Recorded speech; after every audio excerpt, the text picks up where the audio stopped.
అందరికీ నమస్కారం అండి. అందరూ ఎలా ఉన్నారు? మనం అందరం బాగుండాలని కోరుకుంటూ మన లైఫ్ టైల్స్కి స్వాగతం చెప్దాం. ఈరోజు మన కథ శ్రమ ఫలితం. ఆ రోజు పిల్లలందరూ రాత్రి భోజనాలు తొందరగా ముగించి కథ చెప్పు బామ్మ అంటూ సావిత్రమ్మ బామ్మ చుట్టూ చేరారు.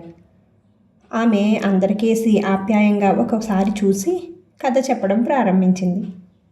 పూర్వం కొండపల్లి అనే గ్రామంలో రంగయ్య అనే రైతు ఉండేవాడు.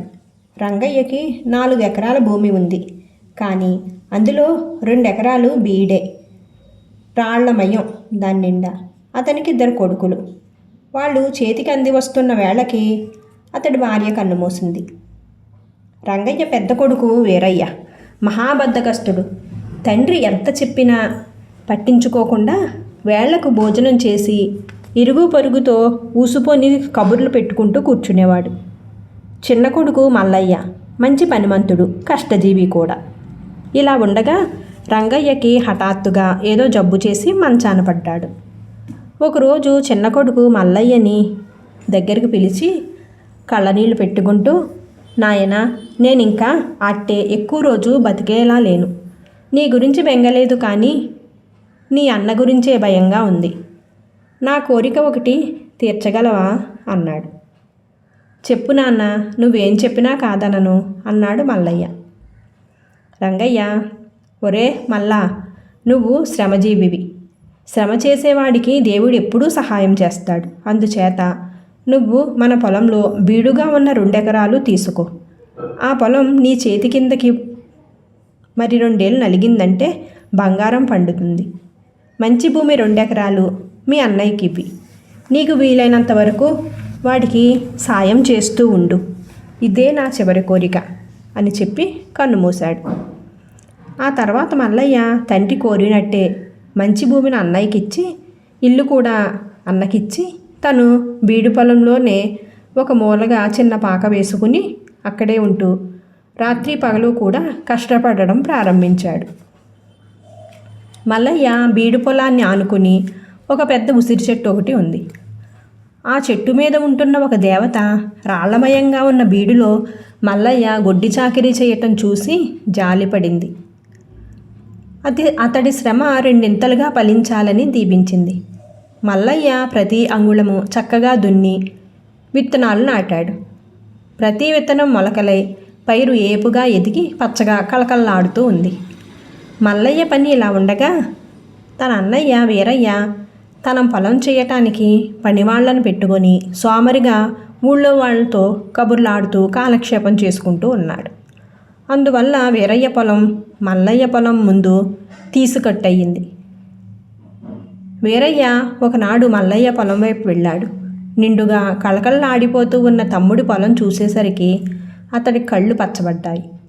వెంటనే మల్లయ్యను పిలిచి లేని ఆప్యాయత నటిస్తూ, తమ్ముడు, నాన్న నీకు బీడు భూమి ఇచ్చి అన్యాయం చేశాడు. నేను హాయిగా సుఖపడుతూ ఉంటే నువ్వు రెక్కలు ముక్కలు చేసుకోవలసి వస్తుంది. మనం ఈ క్షణమే మార్చేసుకుందాం అన్నాడు. మల్లయ్యకి తన అన్న దురుద్దేశం అర్థమైంది.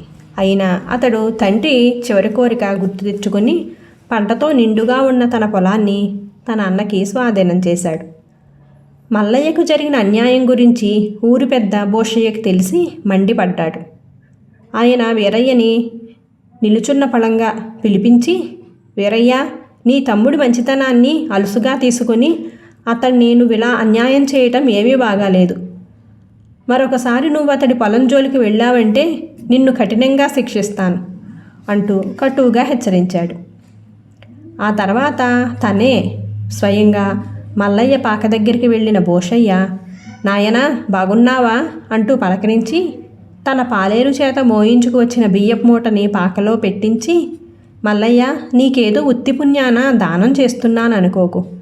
మా ఒక్కగానొక్క బిడ్డ చంద్రమ్మను నీకిచ్చి చెయ్యాలన్నది మా కోరిక. చంద్రమ్మకు కూడా నువ్వంటే ఇష్టం. నా కూతుర్ని పెళ్ళాడి నా ఇల్లే నీ ఇల్లు అనుకుని వచ్చి మా ఇంట్లో ఉండు అన్నాడు. బోషయ్య ఆదరణకి మల్లయ్య కళ్ళు చెమర్చాయి. అతడు వినయంగా, అయ్యా, మీ అమ్మాయిని పెళ్ళాడటానికి నాకు ఎలాంటి అభ్యంతరమూ లేదు. అయితే ప్రస్తుతం ఆమెకు ఒక మంచి చీర కొనటానికి కూడా నా దగ్గర డబ్బులు లేవు. ఈ ఏడాదంతా కష్టపడి 4 రూపాయలు వెనక వేసుకొని పై ఏడు చిన్నదో చితకదో నగ పెట్టి మరీ ఆమెను పెళ్ళాడతాను అన్నాడు. మల్లయ్య ఆత్మాభిమానానికి సంతోషించిన భూషయ్య ఇక మరేమీ మాట్లాడకుండా తిరిగి వెళ్ళిపోయాడు. దేవత కూడా మల్లయ్య బుద్ధి కుశలతకి చాలా ఆనందించింది. ఆ మర్నాడే తన పొలంలో మామిడి మొక్క నాటేందుకు గుంట తవ్వుతున్న మల్లయ్యకి నిండుగా బంగారు కాసులున్న చిన్న రాగి బిందె దొరికింది. అతడు వెంటనే దాన్ని తీసుకువెళ్ళి భూషయ్యకిస్తూ జరిగిందంతా చెప్పాడు. అంతా విన్న భూషయ్య ఎంతో ఆనందపడిపోతూ, నాయనా, ఇది ఏ వనదేవతో నీ శ్రమకు మెచ్చి ఇచ్చిన బహుమతే. ఇప్పుడు నువ్వు నాకంటే తనకుడివి. ఇక నా కుమార్తెతో నీ వివాహానికి ముహూర్తం పెట్టిస్తాను, సరేనా అంటూ ప్రశ్నించాడు. మల్లయ్య గ్రామ పెద్ద మాటలకు ఆనందిస్తూ తన అంగీకారాన్ని కూడా తెలిపాడు. జరిగిందంతా ఆ నోట ఈ నోట విన్న వీరయ్య 2 రోజుల పాటు పశ్చాత్తాపపడి తమ్ముణ్ణి కలుసుకుని, తమ్ముడు, శ్రమ ఫలితం ఎలా ఉంటుందో నాకు ఇప్పటికి తెలిసి వచ్చింది. నీ శ్రమను దోచుకొని నేను చాలా పాపం చేశాను. నా 2 ఎకరాలు కూడా నువ్వే తీసుకో. నన్ను నీ దగ్గర పనివాడిగా పెట్టుకో.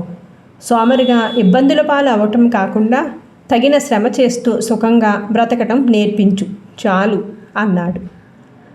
మల్లయ్య అమాంతం తన అన్నను కౌగిలించుకుంటూ, అన్నయ్య, ఇద్దరం కలిసి పొలంలో శ్రమ చేద్దాం. నాది నీది అన్న భేదం లేకుండా కలిసికట్టుగా బ్రతుకుదాం అన్నాడు. వీరయ్య తమ్ముడు చెప్పిన దానికి ఆనందంగా అంగీకరించాడు. కథ ముగించిన బామ్మ, పిల్లలు, వీరయ్యకులాగే మీకు శ్రమ ఫలితం ఎంత ఆనందంగా ఉంటుందో తెలిసి వస్తుంది. శ్రమ అంటే చేసేదాని పట్ల శ్రద్ధగా ఉండటం అన్నమాట అంది నవ్వుతూ. పిల్లలంతా ఆనందంగా, ఓ, బాగా తెలిసింది బామ్మ, మేమింకా శ్రద్ధగా చదువుకోవాలన్నమాట అన్నారు. కథ సుఖాంతం. Thank you for watching guys. Friends, మన కథను లైక్ చేయండి. మీ సలహాలు సూచనలు కామెంట్ చేయండి. ఇంకా ఇలాంటి మరెన్నో మంచి కథల కోసం మన ఛానల్లోకి వెళ్ళి చూడండి. Thank you.